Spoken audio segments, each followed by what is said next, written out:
दूसरी बात हुई फ़िरोज़ के केस के हवाले से, इनके वालिद नूर बख्श साहब सफ़र करके इतना लंबा रास्ता आए हैं तुर्बत से इस्लामाबाद, सिर्फ अदालत को बताने के लिए कि 11 मई 2022 से जब से इनका बेटा जबरन लापता है, ना तो हुकूमत में से किसी रहनुमा ने इनसे रब्ता किया और ना ही कोई मालूमात दिए उस केस के हवाले से।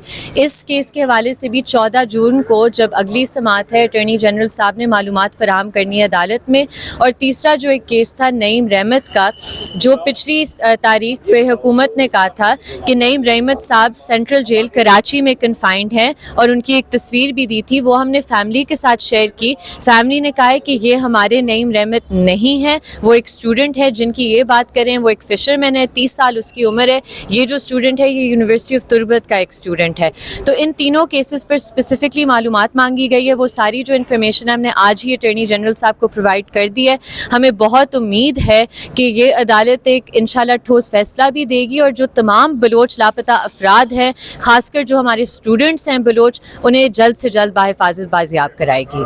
डिले टैक्टिक्स इस्तेमाल किए जाते हैं हुकूमत की तरफ से, मतलब खींचा जाता है लंबा। देखिए यही बात मैंने आज अदालत में की, क्योंकि कमेटीज़ और कमीशंस की बात हो रही थी। तो जो कमीशन बना था अख्तर मैंगल साहब का, उसकी रिपोर्ट में आई थिंक पेज 66 पैराग्राफ 28 पे ये बात लिखी हुई थी कि कमीशन जो ये खेलते हैं और उसमें से फिर कोई प्रोग्रेस नहीं आता। ये इसलिए है क्योंकि हर दफ़ा आप एक नई कमेटी, नई कमीशन बना देते हैं, उन सब के मैंडेट्स एक ही होते हैं और फिर सब एक ही काम को रेप्लिकेट कर रहे होते हैं, लेकिन किसी की नीयत नहीं होती वो काम करने की। और यही सियासी हल की जो आज बात हो रही थी, देखें क्यों ऐसा है, और ये सारी हमारी ज़िम्मेदारी और मीडिया पर्सनस की ज़िम्मेदारी है कि पूछे सियासतदानों से।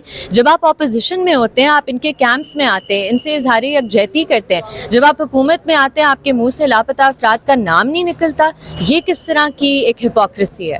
अच्छा, ये अहमद फराद शायर के जो केस है, उससे लगता है कि ये बलोच लापता अफराद के मामले में भी कोई ऐसी जो है वो कोई फ़ैसला दिया जा सकता है जज साहब की तरफ से कि जिससे कोई फ़ायदा होगा कोई खातिर खा मुस्तकबिल में? देखें, हर केस के ऑब्वियसली उसके फैक्ट्स पर मबनी एक जजमेंट आती है और जो रेलेवेंट कानून होता है। अब ऑब्वियसली हम प्रेमेच्योर है, ये तो नहीं कह सकते कि जजमेंट क्या होगी, किस तरीके से होगी, बट पॉइंट दो चीज़ों का है। एक कि आज तक जबरी गुमशुदगियों में किसी भी एक मुजरिम का एहतसाब नहीं हुआ, शनाख्त नहीं हुई। और दूसरा कि ये जो कल्चर ऑफ इम्प्यूनिटी है, यानी आप एक बच्चे को उठाते हो, उसे छोड़ते हो तो 5 और को उठा देते हो, इस तरह ये जो सिलसिला है इसे भी बंद करना होगा। मैडम, बलोचिस्तान तो बहुत दूर इस्लामाबाद से अहमद फराद का बड़ा एक केस आज कुछ देर में वो लगना भी है, तो क्या समझते हैं अगर अहमद फराद इस्लामाबाद से लापता होकर आज कितने दिनों से वो नहीं बाजियाब हो रहे, तो बलोचिस्तान के तो बड़े मसाइल हैं। यही तो हम आज आप पूरी उम्मीद हैं कुछ? देखिए, मैं तो हर केस में पूरी उम्मीद हूँ, क्योंकि हम उम्मीद पर ही चलते हैं और उम्मीद नहीं खो सकते। अगर हम उम्मीद खो बैठते हैं तो फिर क्या रहता है इस मुल्क में या इस पूरी दुनिया में क्या रहता है। तो बात सिंपल सी ये है कि देखें, जिनके प्यारे किसी अकूबत खाने में बंद हैं उन्हें रिहा किया जाए। अगर आप दहशतगर्दी की बात करना चाहते हैं, इंसर्जेंसी की बात करना चाहते हैं, तो बराए मेहरबानी दहशतगर्दों और इंसर्जेंट्स को रिक्रूटिंग ग्राउंड ना मज़ीद दें। जब आप एक बेगुनाह शख्स के साथ इतना जुल्म और जबर करते हैं, आपको क्या लगता है वो जो उसकी फैमिली है वो प्यार मोहब्बत से रियासत को देखेगी? ऐसा तो नहीं होगा। Thank you. ये आपका है कि जितने भी लोग हैं वो बलूचिस्तान से हों या कोई और सूबों से हों, वो अपनी राय भी देंगे और उसमें अपना रोल भी प्ले करेंगे। लेकिन इसके साथ एक जो बड़ी इम्पोर्टेंट चीज़ है वो ये है कि इस मुल्क में 10,218 मिसिंग पर्सन के केसेस थे। ये मिसिंग पर्सन के जो केस हैं ये आज से नहीं, ये 40 साल से पाकिस्तान में और इस गिरदो-नवाह के ये इशू है। और ये तोहफा हमें तब मिला जब हमारे गिरदो-नवाह में जब वॉर ऑन टेरर शुरू हुई। Pakistan is one of the few countries in the world जिसने ऑलमोस्ट 78% केसेस मिसिंग पर्सन के रिजॉल्व कर लिए।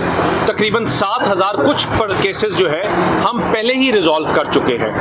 ہمارے جو ہمسایہ ممالک اور دنیا کے اور ممالک دیکھے جائیں تو UN میں اس وقت 100 سے زیادہ ایسے ممالک ہیں جس میں مسنگ پرسن کا کیسز چل رہے ہیں، جس میں انڈیا ہے، جس میں بنگلہ دیش ہے، جس میں امریکہ ہے، جس میں برطانیہ ہے، اور ایسے ایسے ملک ہیں جس طرح اگر آپ امریکہ کی بات کریں 5000 سے زیادہ کیسز مسنگ پرسنس کے چل رہے ہیں، 3000 کے لگ بھگ برطانیہ میں چل رہے ہیں، 3500 کے لگ بھگ انڈیا میں چل رہے ہیں. لیکن انفارچونیٹلی پاکستان میں نان اسٹیک ایکٹرز اور پاکستان سے باہر بیٹھے ہوئے جو لوگ ہیں اس کو اس طرح کا رنگ دیتے ہیں کہ جس طرح ہماری اپنی ایجنسیز اس میں انوالوڈ ہیں، اس طرح کا رنگ دینا چاہتے ہیں انٹرنیشنلی پاکستان کو، اسٹیٹ کو ڈیفیم کرنے کے لیے کہ پاکستانی ایجنسیز ان چیزوں کے پیچھے ملوث ہیں. پاکستان کی اسٹیٹ ایجنسیز ان کی ہمیشہ ایک رائے رہی ہے اور وہ یہ ہے کہ پاکستان کے لوگوں کو، پاکستان کے بارڈرز کو سیف رکھا جائے. اس میں کوئی دوسری رائے نہیں ہوگی کہ ان میں ایسے لوگ وہ بھی ہیں گمشدہ جن کا غلط تنظیموں کے ساتھ یا terrorism organisation, non state organisations کے ساتھ ایک رابطہ رہا ہے.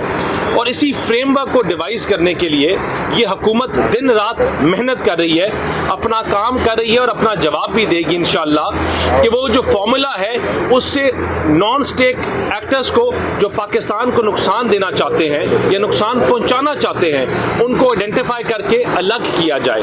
اور ایسے مسنگ پرسن کے کیسز جہاں لوگوں کے اپنے ذاتی مفاد یا ایشوز چل رہے ہیں ان کو اسٹیٹ کے اوپر نہ ڈالا جائے. اگر اسٹیٹ نے آج تک اتنی زیادہ ایشوز اور چیزوں کو ریزالو کر لیا ہے تو انشاءاللہ آگے آنے والے ٹائم پہ اور چیزوں کو بھی ریزالو کرے گی. اور وہ لوگ جو پاکستان کے ایز این انسٹیٹیوشن ان کو ڈیفیم کرنے کی کوشش کر رہے ہیں وہ بے نقاب ہوں گے اور گورنمنٹ اپنا رول پلے کرتی رہے گی. اور انشاءاللہ پارلیمنٹ کے سامنے ابھی جب سیشن شروع ہوگا تو رپورٹ رکھی جائے گی اور اس رپورٹ کو پھر انشاءاللہ پیش کیا جائے گا. میں بیرسٹر عقیل صاحب اس کیس کے اوپر اور فرحاد صاحب کے کیس کے اوپر ساری بریفنگ